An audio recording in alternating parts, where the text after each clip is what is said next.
This channel does not promote any violent, harmful, or illegal activities. All content provided by this channel is meant for an educational purpose only. আমরা গতকাল থেকে ধারাবাহিকভাবে নজর রাখছি Sushant Ghosh Trinamool Congress councillor বড় chairman তাকে গুলি করতে যায় দুষ্কৃতীরা গতকালই একজনকে সেখানকার স্থানীয় বাসিন্দারা ধরে ফেলে পুলিশের হাতে তুলে দেওয়া হয় আজকে আমরা সকালে ব্রেক করেছি যে খবর একজন ট্যাক্সি চালককে পুলিশ গ্রেফতার করেছে অর্থাৎ এখনো পর্যন্ত গোটা ঘটনায় দুজনকে গ্রেফতার করেছে পুলিশ আজকে সকালে 12:30 কিছু পরেই সেখানে পৌঁছে গেছিলেন কলকাতার পুলিশ কমিশনার পুরো বিষয়টা খতিয়ে দেখেন তিনি সেখানকার স্থানীয় আধিকারিক যারা আছেন তাদের সঙ্গে কথা বলেন তারপরে সাংবাদিকদের মুখোমুখি কলকাতার পুলিশ কমিশনার ঠিক কি বলেছেন শুনুন We are looking into all angles, সব অ্যাঙ্গেল থেকেই দেখা হচ্ছে so far দুজন আছে একজন যে গুলি করেছিল আর আরেকজনকে পুলিশ নিয়ে এসে দুজন স্যার এদেরকে কে নিয়ে এসেছিল এই বিষয়ে কি কিছু এখনো সেটা ইনভেস্টিগেশন আছে আন্ডার ইনভেস্টিগেশন আছে আমরা এই মুহূর্তে বলছি না ওটাও দেখা হচ্ছে that why this incident has happened মানে সিকিউরিটি একটা কনসার্ন নিশ্চয়ই আছে তো এইগুলো দেখা হচ্ছে সুপ্রিয় আমাদের সঙ্গে রয়েছেন আমাদের সহকর্মী যাব সুপ্রিয়র কাছে সুপ্রিয় এখনো পর্যন্ত পুলিশ যে দুজনকে গ্রেফতার করেছে তাদের কাছ থেকে কোন কোন বিষয়গুলো জানতে পেরেছে সূত্র কি বলছে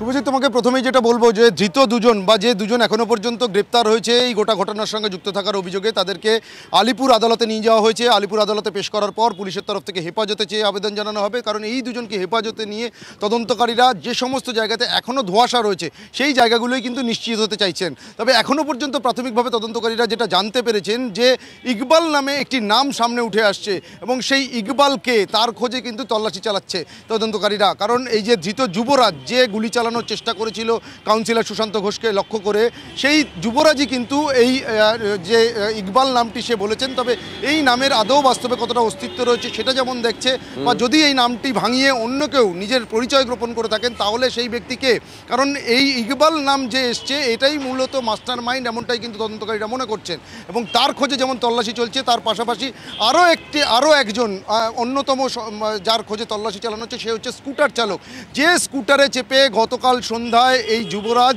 কাউন্সিলরকে গুলি চালানোর জন্য ঘটনাস্থলে পৌঁছেছিলেন যুবরাজকে গ্রেপ্তার করতে পারলেও এই স্কুটার চালক সে কিন্তু স্কুটার নিয়ে পালিয়ে যায় তার নাগাল এখনও পর্যন্ত তদন্তকারীরা পায়নি সেই স্কুটার চালকের খোঁজে তল্লাশি চলছে কলকাতা পুলিশের অ্যান্টি রাউটি সেকশন তারা ইতিমধ্যেই বিভিন্ন জায়গাতে তল্লাশি চালাচ্ছে এবং এখনও পর্যন্ত যে বয়ান বা যে সিসিটিভি ক্যামেরার ফুটেজ পেয়েছে সেই সমস্ত ফুটেজ ধরে স্কুটারের নাম্বার ধরে এই যে স্কুটার চালক তার খোঁজে তল্লাশি চালানো হচ্ছে তবে এখনও পর্যন্ত তদন্তকারীরা যেটা জানতে পেরেছেন যে টাকার বিনিময়ে 3 জনকে এই যে যুবরাজ একজন গ্রেপ্তার হয়েছে আরও দুজন অর্থাৎ সব মিলিয়ে 3 জনকে বিহারের বৈশালী থেকে কলকাতাতে নিয়ে আসা হয়েছিল এবং তার আগে অর্থাৎ গতকাল সন্ধ্যায় যখন গুলি চালানোর ঘটনা ঘটে গুলি চালানোর চেষ্টা করা হয় তার আগে কিন্তু এলাকায় বেশ কয়েকবার রেকি করা হয়েছিল অর্থাৎ কখন কোন সময়ে সুশান্ত ঘোষ কাউন্সিলর তিনি নিরাপত্তারক্ষীদের ছাড়া থাকে পরিকল্পনা মাফিক একেবারে পরিকল্পনা মাফিক নজর থাকবে সুপ্রিয় নজর রাখো শুভজিৎ নজর তো থাকবেই তার কারণ হচ্ছে কসবার মতো এলাকা এবং সেখানে ভর সন্ধ্যায় এরকমভাবে গুলি চলল দুটো বিষয় একটা হচ্ছে রাজ্যের আইন শৃঙ্খলা নিয়ে আরও একবার প্রশ্ন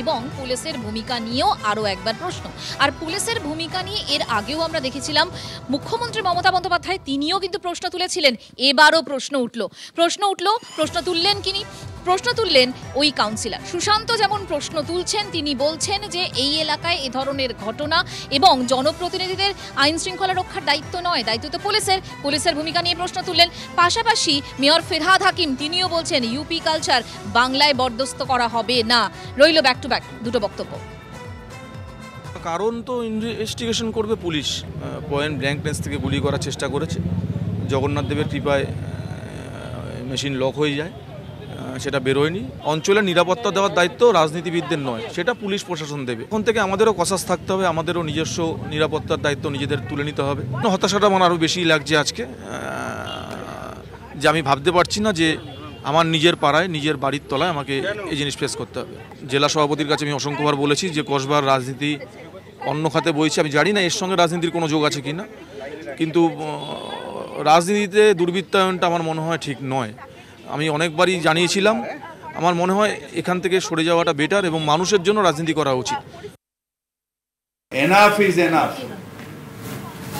উত্তরপ্রদেশের কালচার বিহারের কালচার আহমেদাবাদের কালচার এখানে ঢুকতে দেওয়া হবে না আমাদের মুখ্যমন্ত্রী মমতা বন্দ্যোপাধ্যায় বারবার বলেছেন পুলিশকে যে আর্মস উদ্ধার করো, ইন্টারস্টেট ক্রিমিনালদের আটকাও, তারপরেও হাঁ করে বসে থাকা যাবে না।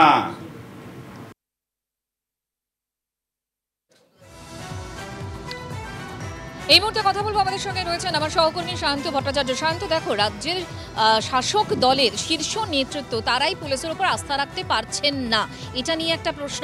এবং দ্বিতীয় প্রশ্ন হচ্ছে, যদি জনপ্রতিনিধি বা নেতাদের উপর এ ধরনের ঘটনা ঘটতে পারে, তাহলে সাধারণ মানুষ তারা কোথায় যাবেন? তারা তো আরো আতঙ্কের মধ্যে থাকবেন, তাই নয় কি? একদমই। যে ঘটনা গতকাল কসবায় ঘটেছে, খোদ জনপ্রতিনিধি নিজের বাড়ির সামনে আক্রান্ত হয়েছেন, সেখানে তো প্রশ্ন উঠবেই।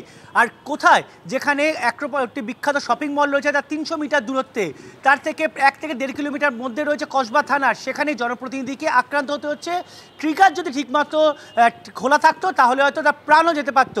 রাজ্যের মন্ত্রী ফিরহাদ হাকিম তিনি কিন্তু সুস্পষ্টভাবে বলে দিলেন কোথায় নেটওয়ার্ক, কোথায় ইন্টেলিজেন্স, সেই ইন্টেলিজেন্স কেন ব্যর্থ।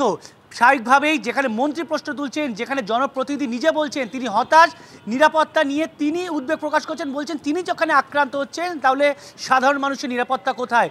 পুলিশ নিয়ে কিন্তু বারবার খোদ মুখ্যমন্ত্রী উদ্বেগ প্রকাশ করেছেন, ক্ষোভ প্রকাশ করেছেন। মেয়র টক টু মেয়র এরকমই অনুষ্ঠানে একাধিক ক্ষোভ প্রকাশ করেছেন। তারপরেও যে ইন্টেলিজেন্স এবং নেটওয়ার্ক দুটোই গড়ে তুলতে পারছে না রাজ্য পুলিশ, সেটা কিন্তু নিঃসন্দেহে বলা চলে।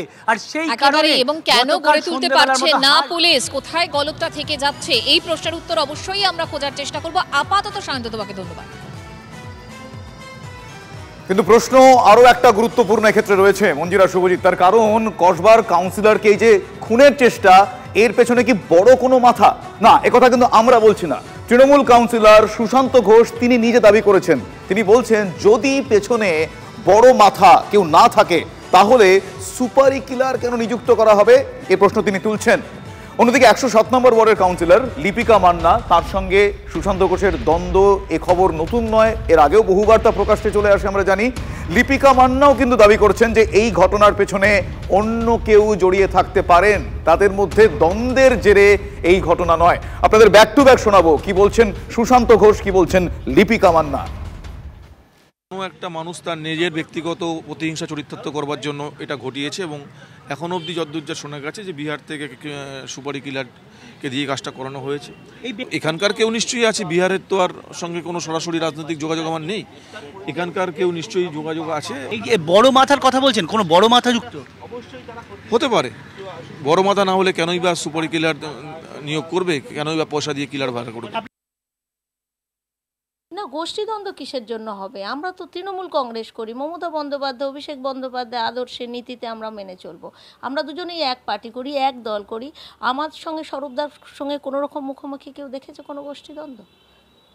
কোনো গোষ্ঠীদ্বন্দ্ব নেই। এসব কথাগুলো বাজে কথা। কিছু বললাম না, নিজেরা নিজেদের ব্যবসার জন্য, নিজেদের কাজের জন্য, নিজেদের আমাকে পিছনে রেখে কাজ করবে বলে তারা যদি সেগুলো মনে করে আমাদের দুজনকে ইউজ করতে চায়, তাহলে সেটা ভুল ধারণা।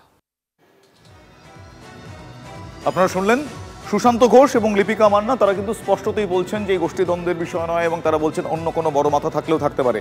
কিন্তু এই গোটা বিষয়টা যখন সামনে চলে আসছে এবং গতকালের ঘটনার পর রাজনৈতিক ব্যক্তিত্বরা তারা কিভাবে দেখছেন শোনাই আপনাদের। কিসের গোষ্ঠীদ্বন্দ্ব? ক্রিমিনাল ইজ ক্রিমিনাল, তাকে অ্যারেস্ট করতে হবে। কিসের গোষ্ঠী? যখনই বিজেপির কেউ কোনো জায়গায় হয় তখন আপনার মনে হয় তৃণমূল মারছে, আর যখন তৃণমূলের কেউ মারা যায় বা অ্যাটেম্প্ট হয় তখন আপনার মনে হয় গোষ্ঠী। কিসের গোষ্ঠী? পুলিশকে বলছি অ্যারেস্ট করো, গোষ্ঠী নয়। ক্রিমিনালকে অ্যারেস্ট করো, তাকে জিজ্ঞেস করো কে আছে।